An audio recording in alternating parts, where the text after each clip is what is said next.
1800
पतंजलि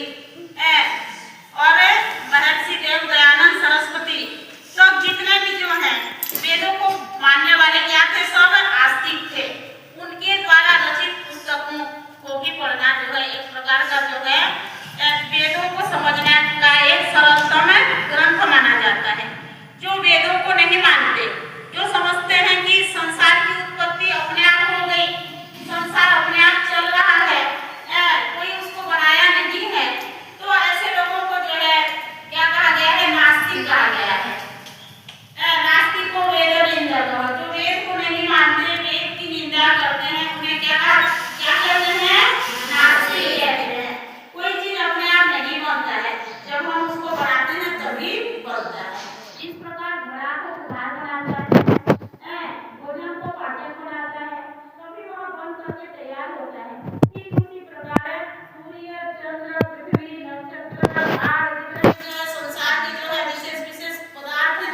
ज्ञान रूपी जो चक्षु है वो खुलते जाएगा और हम जो है ईश्वर को समझने के लिए उसका जो है उसकी जो है रचना प्रकृति को जानने के लिए हम जो है धीरे धीरे अनुभव करते चले जाएंगे और हमें जो है वेदों के ज्ञान को प्राप्त करते चले जाएंगे। तो इसीलिए हमें जो है जो वेदों के अंतर्गत जितने भी ग्रंथ हैं, जितने भी पुस्तकें हैं, जितने भी ऋषि मुनियों ने लिखा है, उन सभी को हमें स्वाध्याय करते रहना चाहिए। तभी हमारा जो है मनुष्य जीवन का जो है जन्म लेना सार्थक होगा और